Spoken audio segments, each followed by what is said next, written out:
สวัสดีพี่น้อง Good morning เอาสิเขาสู่การนมัสการพระเจ้าน้อยอ่านพระคัมภีร์คนหนึ่ง Before we start I will read a verse today ก็ดี from 2 Peter chapter 3 verse 9 2เปโตรบทที่3ข้อที่9 The Lord is not slow in doing what he is promised The way some people understand slowness but God is being patient with us. He does not want anyone to be lost, but He wants all people to change their heart and live. องค์พระผู้เป็นเจ้าบ่ได้เสยซาในสิ่งที่พระองค์เฮ็ดตามพระสัญญาของพระองค์ให้สำเร็จเหมือนดังบางคนคิดว่าช้าแต่พระองค์ทรงอดทนดลนานเพราะเห็นแก่เจ้าทั้งหลายพระองค์บ่ได้ประสงค์ให้คนใดคนหนึ่งจิบหายไปแต่ทรงปรารถนาให้ทุกคนทั้งปวงมาถึงการทิมใจเก่าแล้วก็เอาใจใหม่บางทีคนเฮาคิดว่าโอ้พระเจ้าคือนานมาแท้ Why God you too slow to come but he have his own plan and purpose for all of us because he don't want anyone to get lost he give us a time to change in our life in the week I would like to I ask you to look for the words the whole week from Psalm 23 ถ้าพี่น้องเห็นได้พี่อ่านพระคัมภีร์เพลงสรรเสริญบทที่23เบิดบททุกมื้อแล้วเบิ่งว่าพระเจ้าสิเหตุการณ์อัศจรรย์นั้นกับชีวิตของเฮาทั้งหลายถ้าเฮาเข้าใจในนามพระทัยของพระเจ้าละเฮาเข้าใจว่าพระเจ้ามีแผนการอันยอดเยี่ยมสำหรับเฮาทั้งหลายดังนั้นเช้าวันนี้ขอพระเกียรติเป็นของพระเจ้าขอเชิญพี่น้องลุกขึ้นกับพวกเราในนมัสการพระเจ้าร่วมกัน Could you please stand with us We know the God with us. He promised to us. He's saying He go back to the Father in heaven. But He sent one be with us is Holy Spirit.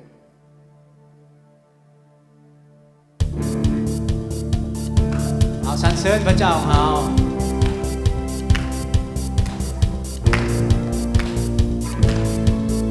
องค์พระวิญญาณ In the name of Jesus.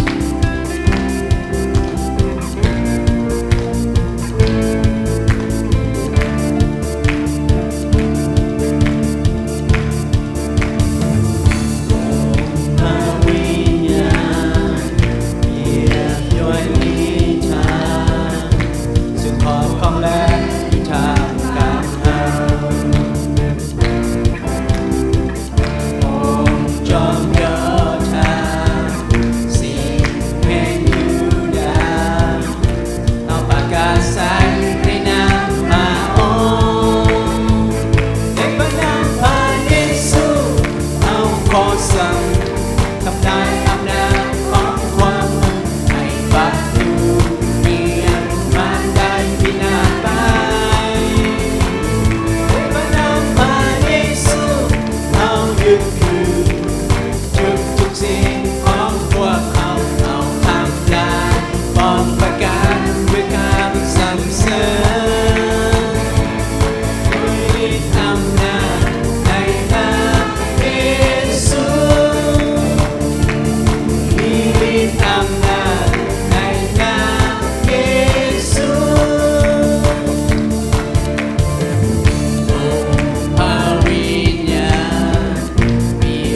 นามพระเยซูเฮาประกาศใส่ The name Jesus Christ is victory all of us. That's why when we pray, it matter how long we pray, how short we pray. But the end of praying, we say, the name Jesus Christ. Amen. นั่นแหละเมื่อเรียกตามเฮาอธิษฐานจะสั่นจะยาวเฮาต้องออกสุดท้ายในนามพระเยซูเพราะว่าหยังอันนั้นคือไซส์นะอันนั้นคือบาทเก้าที่เปิดเผยสำหรับชีวิตของเฮาทั้งหลายคือคำตอบที่เฮาฮู้ว่าเฮาได้รับเฮาสิไปเอิ้นนามอื่นก็บ่ได้ We cannot call out the name except Jesus Christ. That's why the key for all of us to get into heaven. If we don't have Lord Jesus Christ in our life, it matter how good you are, how rich you are, and how poor you are, you cannot get into the heaven. Until you have Lord Jesus Christ in your life, your personal and Savior. ถึงว่าเฮาในยุคสุดท้ายเวลาสุดท้ายที่เฮาจะไปแผ่นดินสวรรค์ของพระเจ้าเฮาจะเป็นคนดีคนห่างมีคนทุกข์ยากแต่ถ้าเฮาบ่มีพระเยซูในชีวิตของเฮาเป็นพระผู้ช่วยแล้วเฮาเข้าแผ่นดินสวรรค์ของพระเจ้าบ่ได้ดังนั้นให้เฮาได้มั่นใจในนามชื่อของพระเยซูคริสต์ Make sure we understand that name Jesus Christ that is victory for all of us. What are we doing? We know the God with us. We believe and we give all what we have. We have the good time, bad time, have good thing and bad thing in our day, in our life, our family every day. Sometimes we have difficult times, sometimes we enjoy and we have what we need, what we want. Sometimes we lost something, sometimes we gain a lot of things. But all we have is through the Lord. That's our purpose. Let surrender all to the Lord. ให้เฮายอมทุกสิ่งอย่างกับพระเจ้าของเฮา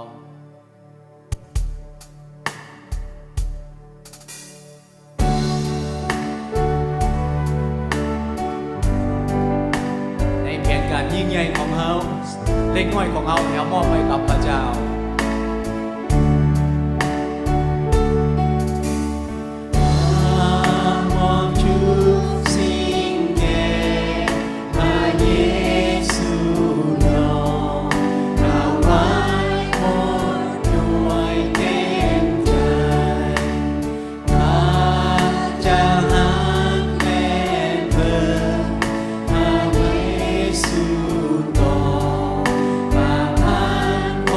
ข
คุณพระเจ้าร่วมกันในทุกสิ่งที่เฮามีอยู่เฮาถวายเกียรติแด่พระเจ้าร่วมกันเพราะว่าพระเจ้าอยู่กับภัยพลของพระองค์ขอแต่เฮามีความไว้วางใจในพระเจ้ามอบไว้กับพระองค์ในสิ่งที่จะเกิดขึ้นสำหรับชีวิตของเราทั้งหลายสิ่งที่ผ่านมาเฮาป่าไว้และเฮาดำเนินชีวิตกับพระเจ้าเวลานี้ชั่วโมงต่อไปมื้อต่อไปกับพระเจ้า We are thank you the Lord whatever we have we surrender to him and keep walking with the Lord the past leaving out behind you but now this moment this hour next day next month walk with the Lord and ask him for help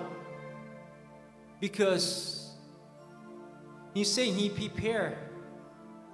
he want us to rest in the green pasture and he prepared a meal for all of us in front of our enemies remember that God want us to be patient with him and remember at the same time he prepared a meal for all of us remember one thing God with us many times we ignore him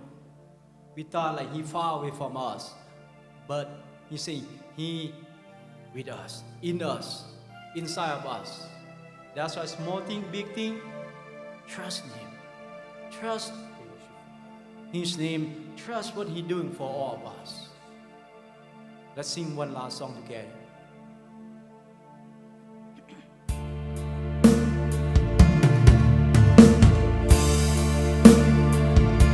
น้อมถวายเกียรติแด่พระเจ้า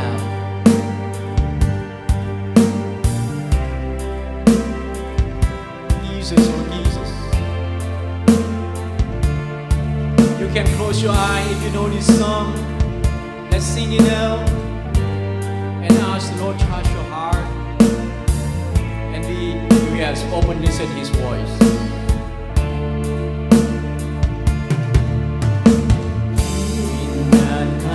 Oh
ว่าเยซูโอ้เยซู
เยซูเยซู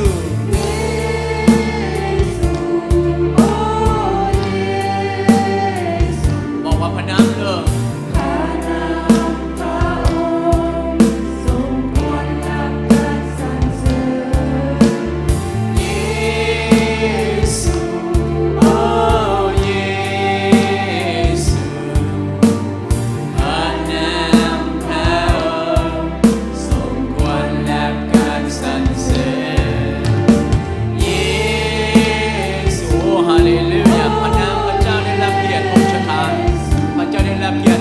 การนมัสการทุกทั้งหลายในเช้าวันนี้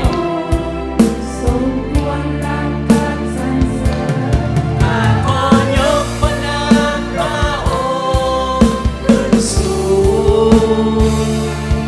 ข้าขอเชิญทูลนำพระองค์สุดใจขอบการต่อพระบางพระองค์ทรงรับการสรรเสริญ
เจ้าข้าลูกสรรเสริญพระองค์ในนามพระเยซูตามคำบอกของพระองค์เมื่อใดก็ตามพี่น้องลูกทั้งหลายเอิ้นออกในนามพระเยซูคริสต์ลูกก็ได้รับเสรีภาพได้รับคำตอบที่มาจากพระองค์พระเจ้าทรงสอนผู้ลูกให้ได้เข้าใจถึงน้ำพระทัยของพระองค์ในการนมัสการของลูกได้ห้องออกในนามพระเยซูคริสต์ขอคำสัญญาของพระเจ้าปรากฏท่ามกลางชีวิตของลูกของพระองค์นั่นก็คือได้รับคำตอบมื้อนี้พระองค์เจ้าขาเป็นมื้อที่ลูกได้เห็นว่าภัยพ้นของพระเจ้า ประเทศชาติบ้านเมืองที่พระเจ้าทรงเรียกเอิ้นให้เป็นแผ่นดินแห่งพระสัญญาของพระองค์ก็คือชนชาติของพระเจ้าตามคำสัญญาคือแผ่นดินอิสราเอลพระองค์เจ้าข้า 2-3 มื้อก็คือการถล่มอย่างหนักจากอาวุธสงครามต่างๆลูกภาวนาอธิษฐานในเช้าวันนี้สลับภัยพ้นที่พระเจ้าทรงสัญญาแล้วบ่มีสิ่งใดยกออกไปได้พื้นแผ่นดินนี้พระเจ้าบอกว่าจะเจริญมั่งคั่งขึ้นจะบ่แห้งแล้งเป็นแน่นอนพระเจ้าจะปกป้องคุ้มครองภัยพ้นของพระเจ้าประชาชนของพระองค์ถึงว่าคนทั้งหลายมั่นใจในยุทธแต่พันครบสุดของเขาที่บอกว่าอาวุธที่เขามีแต่สำหรับพระเจ้าแล้วบ่มีสิ่งใดยากสำหรับพระองค์ขอพระเจ้าทรงปกป้องคุ้มครองลูกของพระองค์ผืนแผ่นดินที่พระเจ้าทรงสัญญาพระองค์เจ้าขาหลายคนต้องได้ตายไปแต่พระองค์ยังมีชีวิตอยู่ในเช้าวันนี้พระองค์ขอบคุณพระเจ้า Lord Father we are remember you taught us how through the word how to pray in the name of Jesus Christ we do Lord in our prayer we always call the name of Jesus Christ that is promised to us we receive your prayer we receive a blessing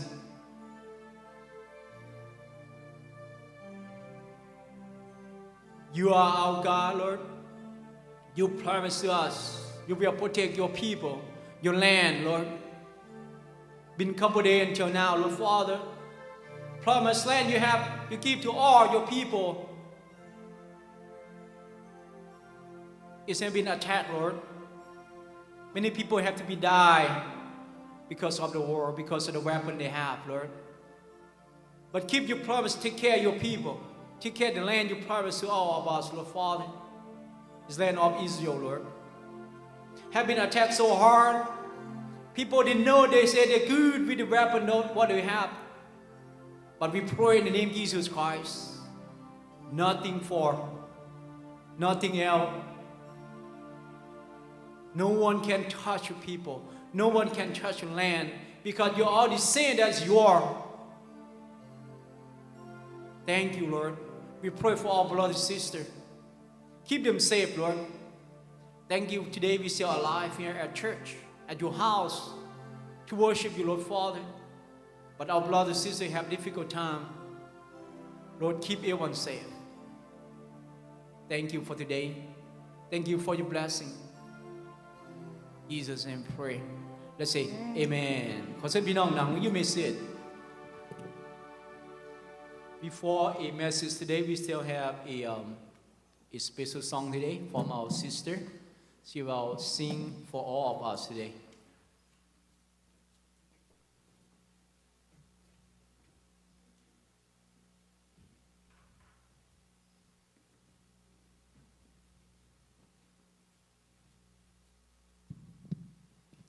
สบายดีนักชันสบายดีพี่น้องทุกๆคน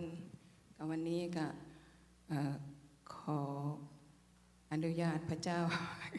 ลำถวายเนาะจะขอให้ทุกสิ่งทุกอย่างเสียงร้องเสียงลำก็ขอให้ขึ้นบนสวรรค์ดาวดึง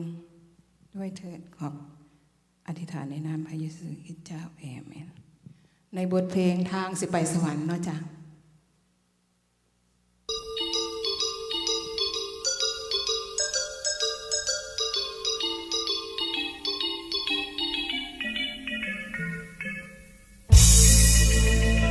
ละหนทางเดียวเท่า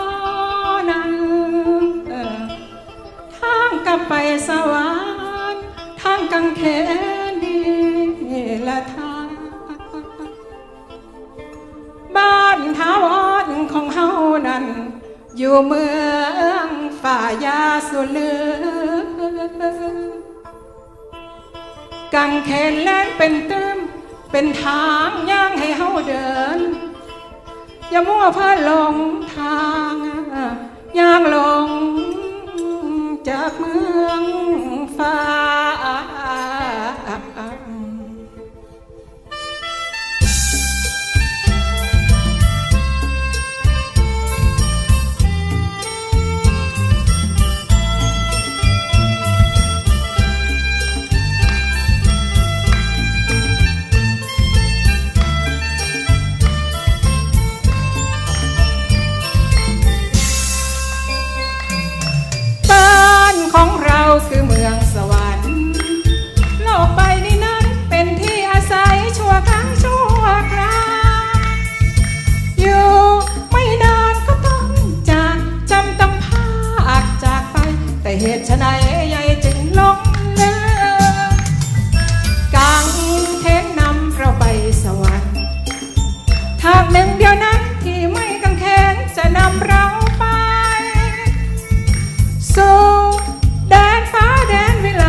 สมใจบ่มีทางคู่กะจ้างไว้ทางพระเจ้าทางเข้าสู่สวรรค์ทางขึ้นนั้นละบ่มีแน่เอาจริงสิ่งใดๆอย่าสิมาลวงหลอกให้เฮาพอลงไปทางยากทางเดียวอ้างว่างทางเข้าสู่สวรรค์ทางสู่ตรงด้วยพระโลหิตพระเยซูคริสต์เป็นผู้ไปชิดวายชนเพื่อเรานั้นพ้นเป็นบาปเบื้องบนให้ความสุขล้นความตายเข้าสู่ชีวิตบ่มีทางใดอีกแล้วบ่มีทางใดอีกแล้วทางเดียวเท่านั้นล่ะพี่ทางที่มีคือทางพระเจ้าทางเข้าและสู่พระวันมีกังเขนนำพาเรากลับบ้านให้เราเดินตามกังเขนเดินกังเขนเดิ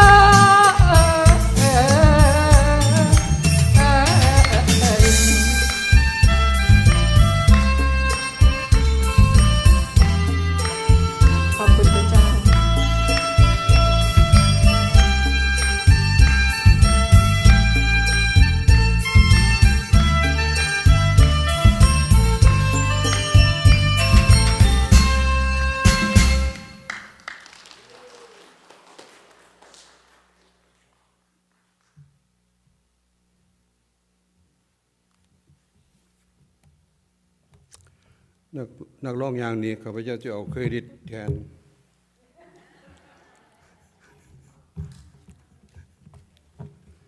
Wow, that's good. เอาตบมือให้พี่สมัยอีกทีนึงเนาะ We thank you for that special song. And I hope my sister understand everything. Sister Twist. Pretty soon you speak loud, Twist. Good. Good morning, everyone. Nice to see all of you. และขอบคุณพระเจ้าที่ได้เห็นพี่น้องทุกคนเนาะที่ได้มีโอกาสได้เข้าเฝ้านมัสการพระเจ้าร่วมกันในเช้าวันนี้ข้าพเจ้าได้เห็นพี่น้องหลายคนที่เข้าร่วมนมัสการกับพวกเขาแล้วก็พี่น้องจากทางใกล้และไกลทางประเทศไทยและข้าพเจ้ามั่นใจว่าคงจะอยู่ที่ประเทศลาวนำด้วยเนาะแล้วก็อยากถือโอกาสนี้ทักทายพี่น้อง I would like to take this opportunity to say to send greeting to everyone. So hope you enjoy our worship and we will have a blessed time together this morning. Are you ready? Now let me go back to the Facebook again. ข้าพเจ้าได้เห็นน้องสาวคนหนึ่งคือยานางพันมีแก้วเนาะเพิ่นเคยมาร่วมสาพันธ์อยู่ตลอดแล้วก็ได้ทราบข่าวว่าไปใช้ชีวิตอยู่ที่บ้านเกิดแล้วก็ยังบ่ฮู้ว่ากลับมาหรือบ่ได้เห็นเพิ่นเข้านมัสการกับพวกเขา I have seen one special lady who used to serve in women team ministry here with LCC. I think she watching us from I hope from Laos or from Texas. I'm not sure. แล้วก็ยังอยากถือโอกาสนี้สักส่วนพี่น้องอธิษฐานเพื่อพิเศษเนาะพิเศษสุดๆนั่นก็คือพี่น้องผู้ที่เจ็บไข้ได้ป่วยอยากจะขอพี่น้องอธิษฐานเพื่อครอบครัวของลูกชายคือไอแอเนาะมีเอื้อยอยู่คนหนึ่งอยู่ที่ประเทศลาวก็ได้สูญเสียชีวิตบ้านเฮาอย่าอาจจะบ่ทั่วถึงการรักษาอาจจะบ่ดีพอแล้วก็หรือถ้าเว้าตามภาษาคริสเตียนก็ถึงกำหนดเวลาที่เพิ่นจะต้องจากไปเนาะได้ทราบข่าวว่าเบาหวานขึ้นแห้งแล้วก็เลยเสียชีวิตกระทันหันเนาะอยู่ที่ประเทศลาวส่งความคิดฮอดที่ถึงพี่น้องครอบครัวอยู่ที่นั่นอธิษฐานเพื่อลูกชายคือที่อยู่แคลิฟอร์เนียตุนคำเนาะตุนคำเป็นผู้หนึ่งที่มาแคลิฟอร์เนียเพิ่นจะเฮ็ดให้ความอบอ้าวนี่มาฟลอริดานี่เพิ่นจะเฮ็ดให้ความอบอ้าวนี่กลายเป็นซุ่มเย็นเนาะ so anytime that ตุนคำ live in San Jose I think somewhere in that area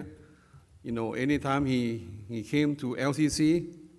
he make the warm weather become cool because he bought a whole bunch of ice cream, and put in the fellowship hall. So I heard that Tun Kam not feeling well. Hope he will be able to come to join us sometime, maybe this year or maybe next year. ข้าพเจ้าเห็นภรรยาของท่านคำสิงห์ย้อนนางจำปา So please continue to pray for them, for the people who are not feeling well. Pray that God healing power will be with all of them. Also อยากจะขอพี่น้องเป็นพิเศษ Will you please join me to stand up so we will join together to pray for our world, what's going on during this couple of days. So far, bad news is a little bit, not that much yet, but we do not want to hear, for the next day or so, I'm pretty sure the bad news will come to each of every one of us. So let's pray for our brother, our son, our daughter who serve, in the Middle East right now. Pray for our president so he can make the right decision, in order to save us and save the world. So ให้พวกเขาร่วมใจกันในอธิษฐานเนาะ Would you please join me? พระเจ้าพระบิดาเช้าวันนี้หัวใจของพวกข้าพงทั้งหลายเต็มไปด้วยความคิดทอดคิดถึงความเป็นห่วงเป็นใยต่อชีวิตของประชากรของโลกบ่ว่าของชนชาตินี้หรือของชนชาติใดหรือบ่ว่าของผู้หนึ่งผู้ใดแน่นอนเมื่อเวลามีสงครามก็จะต้องมีการเสียชีวิตและโลกนี้เมื่อมีเกิดก็บ่มีใครอยากจะตายแต่ขอพระองค์เจ้าได้ทรงโปรดนำพาบรรดาลูกหลานเราทหารทั้งหลายที่อยู่ในสนามรบขอพระองค์ทรงปกป้องรักษานำพาชีวิตของพวกเขาให้ได้รับความปลอดภัยอธิษฐานเป็นพิเศษเพื่อผู้นำประเทศขอให้พวกเพิ่นได้รับสติปัญญาอันฉลาดทรงใสที่มาจากองค์พระผู้เป็นเจ้าแต่เพียงผู้เดียวเพื่อพวกเพิ่นจะได้ตัดสินใจที่จะเฮ็ดที่จะทำในสิ่งที่ถูกต้องตามนำพระทัยของพระองค์พวกกระผมอธิษฐานฝากมอบเหตุการณ์ทุกอย่างที่เกิดขึ้นถึงมันว่าจะเป็นเหตุการณ์ที่โหดร้ายแต่ขอให้กลายเป็นสิ่งที่ดีเกิดขึ้นกับโลกที่พวกกระผมได้อาศัยอยู่พระบิดาขอพระองค์ทรงเมตตาขอพระองค์ทรงรักษาขอพระองค์ทรงนำพาในทุกๆด้านอธิษฐานขอบคุณพระองค์สรรเสริญพระองค์ในพระนามขององค์พระเยซูคริสต์เจ้าอาเมน You may be seated. Thank you. So I hope you are not only watching the news, just keep praying for our country, for our troops, for our president, for everyone who have been involved in this situation. Also pray for our brother and sister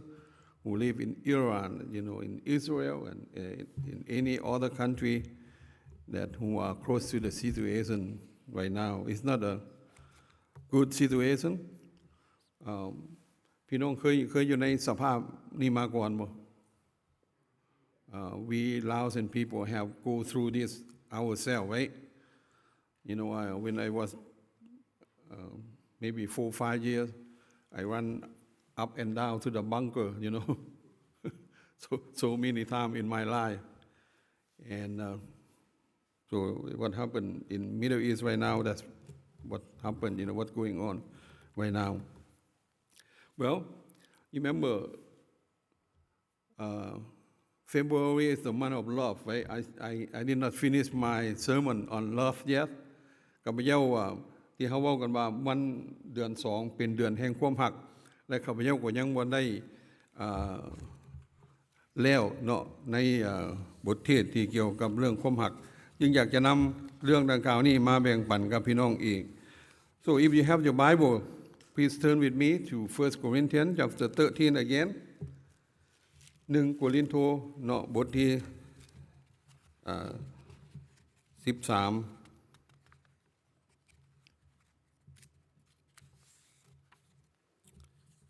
นั่นคือพระคัมภีร์ที่พระอาจารย์รวมกัน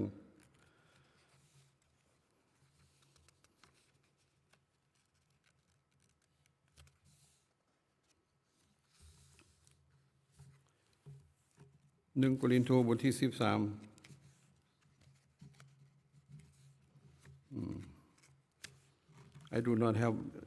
English with me, so I'm not going to read in English. Okay, I will read in Lao. เพราะว่าข้าพเจ้าไม่ได้เอาภาษาอังกฤษขึ้นมานำเนาะข้าพเจ้าจะอ่านเป็นภาษาลาวแล้วโอเคบทที่13อาทิตย์ที่แล้วนี่เขาได้ศึกษามาฮอดข้อที่1ถึงข้อที่3พี่น้องยังจื้อได้ไว้แต่มื้อนี้พวกเขาจะอ่านตั้งแต่ข้อที่4ไปจนถึงข้อที่13 and we will start reading from verse 4 1 Corinthians chapter 4 verse chapter 13 verse 4 to 13โอเคเราจะอ่านนำกันความหักก็อดทนดนนานและชอบในการเมตตากรุณาความหักบ่หึงสาบ่อวดอ้างบ่จองหองบ่เฮ็ดการสุภาพบ่คิดเห็นแก่ประโยชน์ส่วนตัวฝ่ายเดียวบ่มีใจห้ายง่ายบ่ชอบจดจำความผิดบ่ยินดีในการอธรรมแต่ยินดีในการสัตย์จริงความหักสู่ทนทุกสิ่งเชื่อทุกสิ่งและไว้วางใจในทุกสิ่งและเพียรทนเอาทุกสิ่งถึงแม้ว่าการประกาศพระธรรมจะถูกยกเลิกหรือการเว้าภาษาแปลกๆก็จะเศร้าและวิชาความรู้ก็จะถูกยกเลิกแต่ความหัก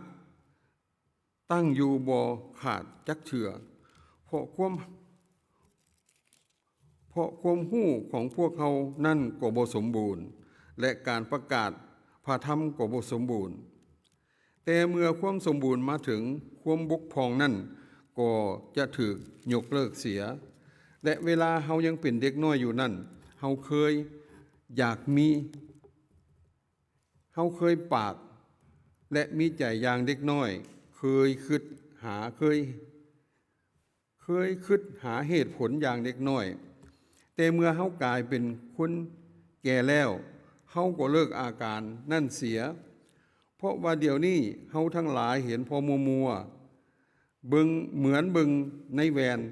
แต่เวลานั้นจะเห็นพระพักอย่างคักเดี๋ยวนี้ความรู้ของพวกเฮาบ่สมบูรณ์แต่เวลานั้นเฮาจะรู้อย่างสมบูรณ์เหมือนพระเจ้าทรงรู้จักเฮาแล้วบัดนี้ยังทรงตั้งอยู่3สิ่งคือความเชื่อความหวังความหักแต่สิ่งที่ใหญ่กว่านั่นแม่นความหัก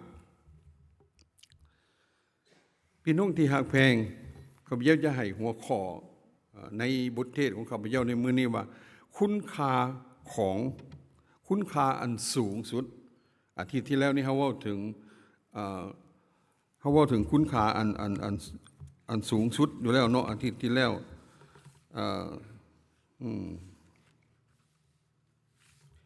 แต่อาทิตย์นี้เฮาจะบ่เบิ่งถึงคุณค่าของความ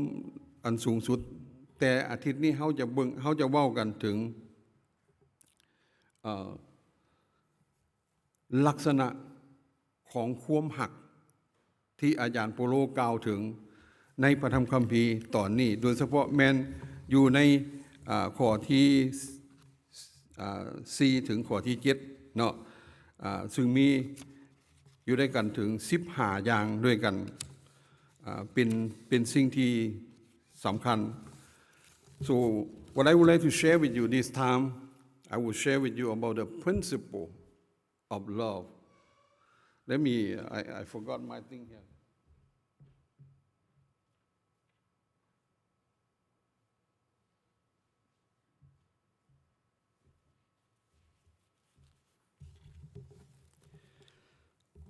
The principle of love เป็นสิ่งที่อาจารย์โปโลได้กล่าวถึงอยู่ในพระธรรมคัมภีร์ตอนนี้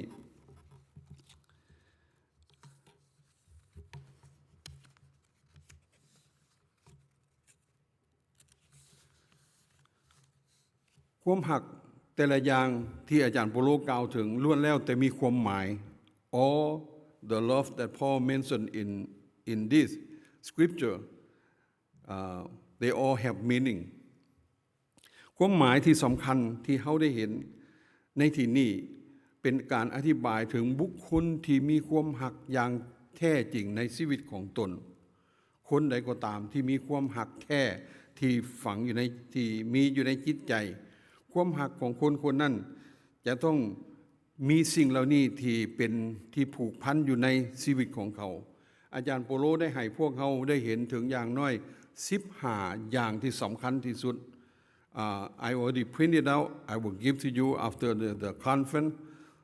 after the service you know if any of you would like to have it to take it home I can give to you both English and also in Lao okay let me first give to my sister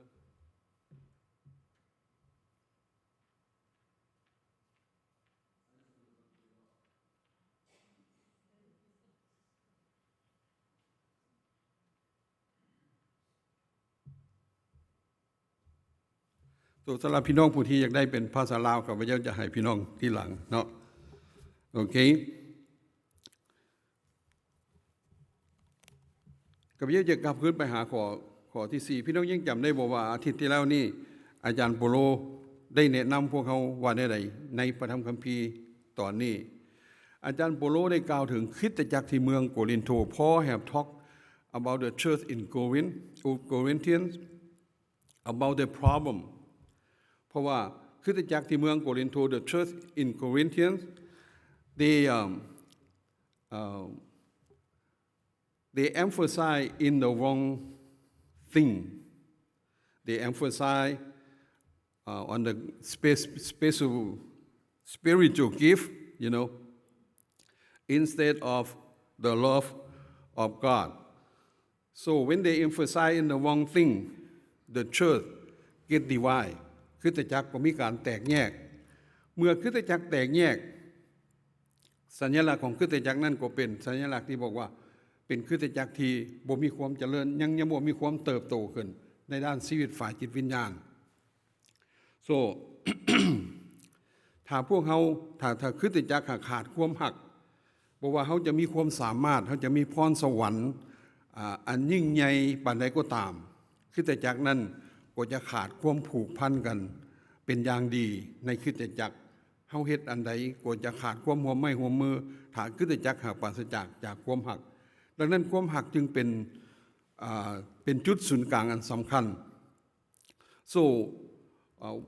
wherever we are family and the church you know if it doesn't matter how much money we have how much education we have you know how good we are but yes if we have no love from above we will have this unity within our family within our church within our country you know everywhere so the love of God is the most important thing it is the foundation for our life for your life and for my life and especially for our Christian life right โดยเฉพาะเป็น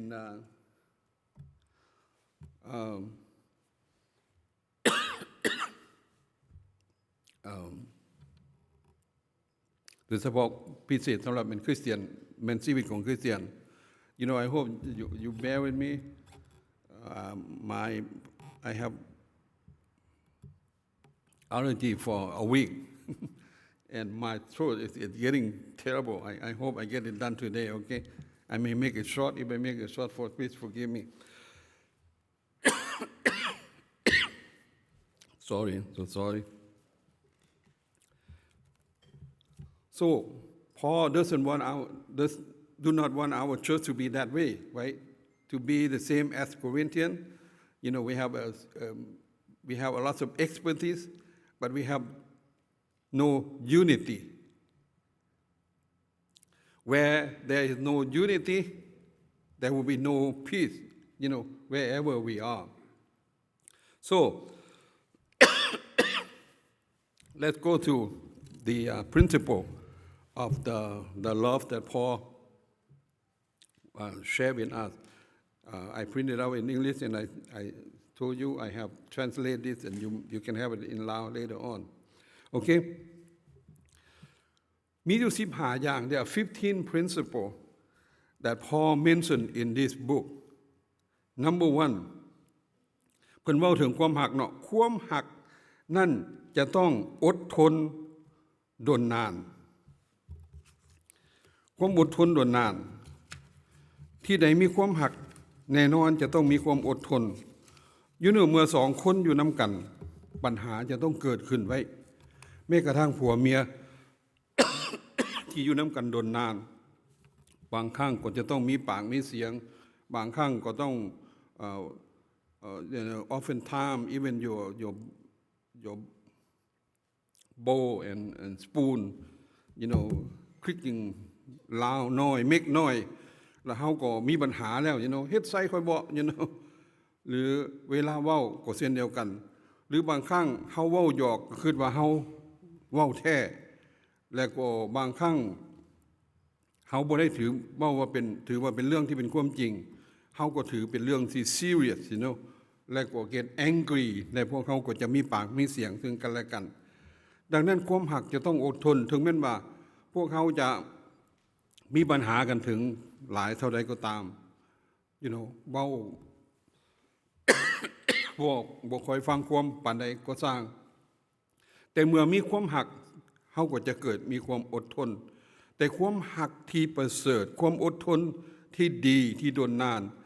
คนนั้นจะต้องมีพระวิญญาณบริสุทธิ์อยู่ในชีวิตของเรา Remember ความอดทน the patience is also one of the fruit of the spirit it must be within every Christian who have put their trust in the Lord Jesus Christ remember in Galatians chapter 5 verse 22-23 ไว้ผลของความของพระวิญญาณบริสุทธิ์ อันหนึ่งนั่นก็คือความอดทน I'm sorry ความอดทนเป็นสิ่งที่สำคัญ so love is patient Paul doesn't mean that love is patient that means wait for too long I'm okay that's okay if I do that I will not be able to speak but he have in mind that we should be slowly to what to be anchored that oftentimes we are so fast to be anchored right we do not when we listen to something we do not even think we get angry first right if you hold a little bit and listen to it carefully it might not mean what we want to hear it might mean something else so be patient with one another so God have put this patience in us only you and I that who have put our trust in the Lord Jesus Christ and have the Holy Spirit within us เมื่อเวลาเฮามีพระวิญญาณบริสุทธิ์อยู่ในชีวิตพระวิญญาณบริสุทธิ์ will help us to control our patience so that's number one that Paul would like to ask the Christian in Corinthians at that time you better have patience with one another do not proud of your speaking in tongue do not proud of be a prophecy and then do not proud that you have more faith than another people, you know, and you should, you know, be patient with one another. So ให้เฮามีความอดทนต่อซึ่งกันและกันความหักแท้จะต้องอดทนดนนานสิ่งที่เกิดขึ้นเฮาจะบ่ถือว่าเป็นเรื่องที่ผิด Let's go to number 2 Love is kind ไว้ความหักจะต้องเป็นอะไรความอดทนอันที่2มันว่าหักแท้นั้นจะต้องมีความเมตตา Love is kind หมายความว่ามีความเมตตามีความกรุณามีความโมทุอ่อนหวานคนที่มีความหักพี่น้องว่าคน if we are rude พี่น้องว่าเป็นคนที่น่าหักบ่ถ้าเฮา you know คนที่มีเว้าจาอ่อนหวานนิสัยน่าคบค้าสมาคมแน่นอนนั่นคือสิ่งที่พระเจ้าอยากประกอบใส่ชีวิตของบุคคลที่เป็นคริสเตียน you know and the Holy Spirit will help you and me to form our life. Remember, if anyone is in Christ, we are new creation. เฮากลายเป็นคนที่ถูกสร้างขึ้นใหม่เพิ่นบอกว่าสิ่งเก่า the old thing have been passed, behold, everything become new ไว้ทุกอย่างก็กลายเป็นสิ่งที่ใหม่ๆพระเจ้าอยากให้พวกเฮาทั้งหลายเอาสิ่งใหม่ๆนั้นเอาสิ่งเก่านั้นออกเอาสิ่งใหม่นั้นเข้ามาสวมทับใส่ในชีวิตของพวกเฮา so be kind to one another kind to anyone you know เมื่อเวลาเฮามีความเมตตากรุณาต่อคนอื่นก็มีความเมตตากรุณาต่อเฮา have you ever try to be rude to someone and then what will happen you know ถ้าเฮาหักget mad get angry with someone บ่มีความหักบ่มีความเมตตาบ่มีความสงสารแม่นหยังจะเกิดขึ้นกับชีวิตเฮา you know คนเหล่านั้นก็บ่มีความเมตตา you know กำปั้นไปตีนก็มา you know หาไปผีก็แล่นตาม you know that's people that normal you know in people life love is kind เพิ่นว่าจะต้องนอกจากเขาอดทนแล้วเขาจะต้องเป็นคนที่มีความมุทุอ่อนหวาน so number 3 love does not envy ความหักนั่นบ่หึงสาบ่อิจฉาบ่ย่านเลินบ่ย่านเหลือ you know นั่นคือคนที่มีความหัก when we see something be success you know we do not envy we do not jealous them we do not put them down you know we happy for them we happy with them นี่คือสิ่งหนึ่งพ่อที่อยากให้พวกเขาทั้งหลายได้พัฒนาชีวิตของพวกเขาขึ้นเพิ่นว่าให้พวกเขาให้ความหักของชีวิตของพวกเขาเต็มไปด้วยความหักที่บ่หึงสาเนาะเพิ่นบอกว่าอยู่ในคำบ่หึงสาถ้าผู้ใดผู้หนึ่งได้รับของประทานทางฝ่ายวิญญาณแต่ว่าเฮาบ่ได้รับแล้วเฮาก็อิจฉาคนนั้นเนาะเฮาจะบ่ให้ชีวิตเฮาเป็นแบบนั้นแต่เฮาจะชื่นชมยินดีพอยินดีกับคนที่ได้รับความชื่นชมยินดี Let's go to number 4 เพิ่นว่าบ่อวดอ้าง Love does not boast พี่น้องเคยเห็นคนอวดบ่เก่งว่าตัวเก่งบ่มีว่าตัวมีบ่เป็นว่าตัวเป็นบ่คนที่อวดคนที่อวดส่วนหลายบ่ค่อยมีหมู่บ่อนที่อยู่คนที่อวดนี่ภาษาบ้านเฮาเพิ่นเอิ้นว่าจองหอง you know often time I have ข้าพเจ้าเคยอธิบายพี่น้องฟังเกี่ยวกับเรื่องจอง you know จองหัวโปแต่โตรีบๆมั้ยหมายความว่าเว้าใหญ่แต่บ่มีหยังทางใน you know they talk big but there's nothing in that talk that's how คนที่อวดจะบ่อวดอ้าง you know มันตรงกับคำกับความอิจฉาเมื่อเจ้าหาอิจฉาเจ้าอยากได้สิ่งที่คนอื่นมีและบ่พอใจกับมันแล้วเมื่อเจ้าอวดอ้างเจ้าก็อ้างว่าเจ้ามีสิ่ง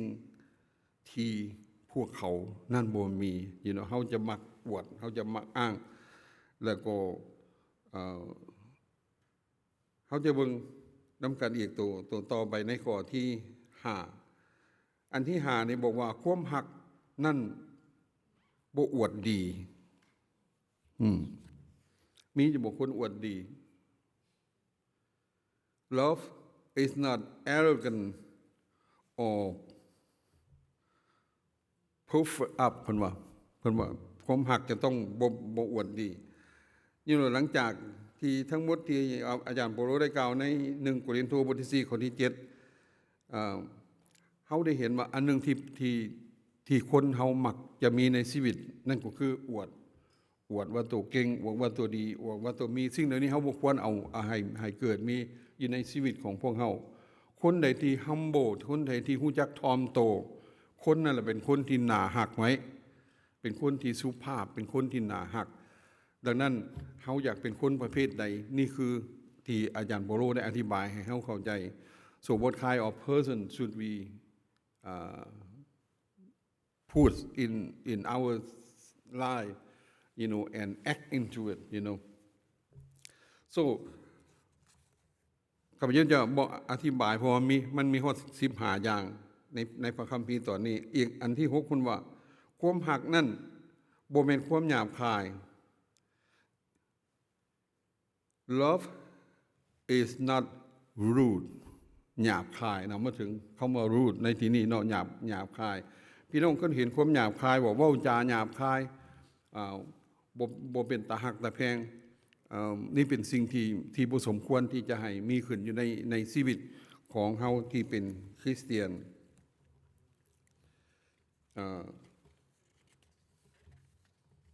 อันที่7ความหักบ่ได้ยืนยันอยู่ในทางของตนเองเพิ่นว่า love does not trust on its own way my way is the right way พี่น้องเคยมันบอกทางของข่อยเป็นทางที่ถูกเสมอmy personality is that one of them if I know that's right I never give up did you know that you have to make sure if you know ถ้าเฮาแน่ใจว่าเฮาถูกแล้วเฮาจะบ่ give up แต่ถ้าสมมุติว่ามีบางครั้งที่เฮาจะต้องยอมที่จะฟังคนอื่นไปก่อนเพื่อเฮาจะได้สอนเพื่อเฮาจะได้แนะนำทีหลังก็เป็นเรื่องที่ดีสำหรับเฮาเพิ่นว่านี่คือบ่แม่นเอาแต่ทางตัวเองข่อยดีกว่าเจ้าอยู่เสมอทางข่อยจะถูกเสมอคนประเภทนี้มีถ้ามีเมียปะถ้ามีผัวหนีถ้ามีอยู่กับอาจารย์สมาชิกหนีถ้ามีสมาชิกอาจารย์กันหนีคือกันแม่นบ่เอาแต่ฮู้ตัวเองเอาแต่ทางตัวเองmy way is the only way your way is always wrong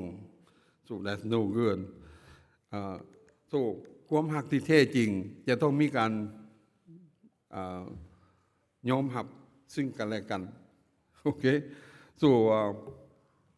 number 8ความรักนั้นบ่ให้ง่ายนี่เป็นปัญหาของพวกเฮาไว้พี่น้องเคยมีบ่มักให้มีผู้ใดมักให้บ่ no way right nobody บ่มักให้บ่มีผู้ใดมักให้จักคนแต่ว่าความให้น่ะมันเกิดมาอาจารย์ในพระคำของพระเจ้าในเอเฟโซบอกว่าให้ก็ให้ได้แต่อย่าให้จนกว่าตะเว้นตกดินthat's the only thing that permit us to do you can be angry but do not get angry until the sun set you have to go back and reconcile with whoever you get offense with เมื่อเวลาพวกเขามีกับคนหนึ่งผู้ใด The Bible allow us to get angry but do not keep angry until the sun set or keep it until you ถ้าเฮาเก็บไว้โดน if we allow our angry with us so long what happen เฮาเปิดโอกาสให้ซาตานที่จะเข้ามา มือที่3เข้ามาแม่นความเจ้านั่นแหละแล้วก็ได้คนที่เฮ็ดผิดนี่มักจะซอกหาเพื่อนสนิทอยู่เสมอ Have you ever observed that if someone do something wrong they do not want to do wrong alone they're looking for someone to support ถ้ามีคน support เนี่ยซ้ำกับติดจรวดทำมาฮอกผมว่าได้ใจมีคนพร้อมดังนั้นก่อนพี่น้องจะพร้อมคนหนึ่งก่อน before you agree with anyone make sure you listen to to the problem ให้เฮาแน่ใจเฮาเบิ่งถึงปัญหาของเขาถ้าสมมุติว่าเรามาเว้าเรื่องผัวต้องมั่นใจว่าผัวเราผิดแท้บ่โมเรื่องเมียก็ต้องว่าเมียเราผิดแท้บ่หรือมาเว้าเรื่องอาจารย์หรือเว้าเรื่องผู้หนึงผู้ใดแม่นเราเฮ็ดผิดแท้บ่หรือว่าเราเป็นคนที่เห็นแก่ตัวในทำนองนั้นwe have to be careful okay so น้ำ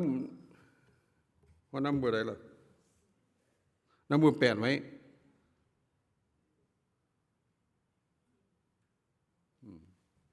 so บ่มีใจให้ง่ายพุ่นน่ะ love is not easy to irritate บ่มีจิตใจให้ง่ายso number 9ความหักนั่นบ่มีความเจ็บแค้นแน่นใจพุ่นว่าเพราะว่า love is not resentful บ่หมายความว่าบ่เก็บความแค้นนั้นไว้ในใจแล้วก็หงำเงือดเสมอมึงเด้อแล้วกัดแขวพวดอยู่ตลอดเวลา Have you ever heard that Have you ever done that to your husband Have you ever done that to your wife มึงเด้อ or your friend or someone that you are so angry กัดแขวfeed is so expensive right if you keep crunching your teeth so long and you get mad you will pay a lot of money don't do it okay เพิ่นว่าเฮาจะบ่เก็บความขังแค้นเก็บความเครียดแค้นไว้ในจิตใจไว้โดนนานในชีวิตของเฮา Number 10ความหักบ่ปิติยินดีในการกระทำผิด So number 10 love does not rejoice at wrongdoing เวลาเฮาเฮ็ดสิ่งที่ผิดเฮาก็ยินดีพี่น้องเห็นทุกๆประเทศในโลก recently it happened in Mexico ไว้กระทำผิดฆ่ายาเสพติดนี่แม่นบ่มีโอกาสมีความสุขอยู่บ่ It doesn't matter how rich they are how many ลูกน้อง how many followers but one day something will happen if we continue to do something bad in our life เพิ่นว่าดังนั้นว่าบ่ปิติยินดีที่อยู่ในความผิด love does not rejoice at wrongdoing so if something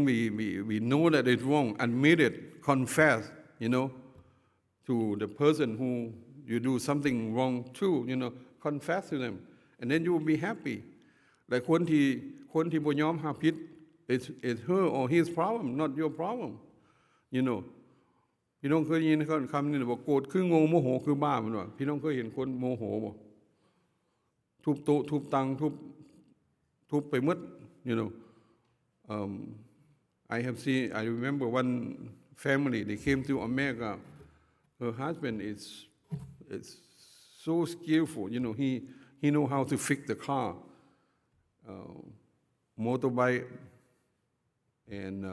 anything motorcycle motorbike or and car he can fix it and he have a good job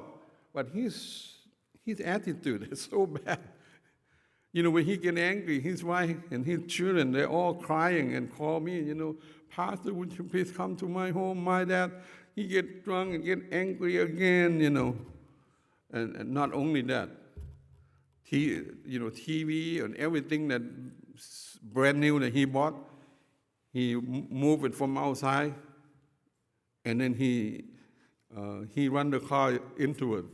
เหยียบมุนจนเกลี้ยง you know แล้วไผเป็นคนยิ้มหมายมื้อหน้าเราก็ไปซื้อมาใจดีก็ไปซื้อมา you know when she feel good he go to buy again and then he you know destroy it again that's no good you know so something that habit you not put to keep it in our life you know we should let it stay away from us let's go to number 11เพิ่นบอกว่า rather love rejoice with truth ดังนั้นความหักจะต้องเป็นสิ่งที่พวกเราชื่นชมยินดีในความจริงทุกอย่าง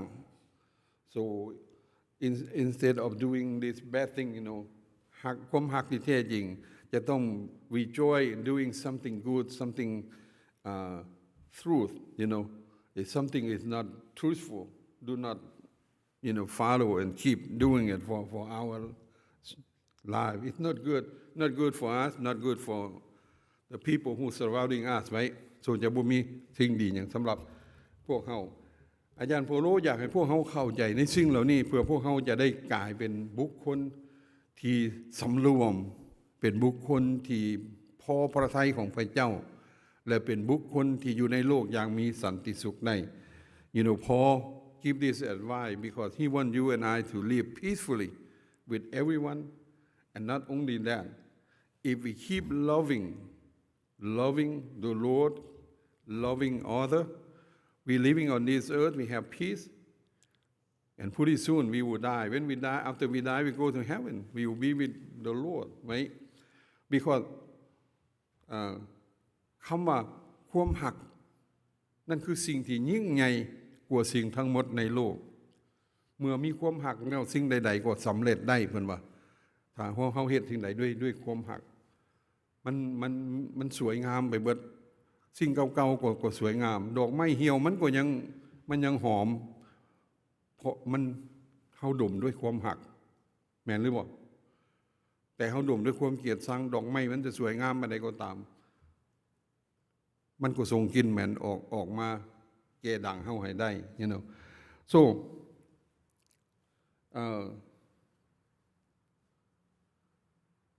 ความหักที่แท้จริงนั่นจะต้องชื่นชมยินดีในความสัตย์จริง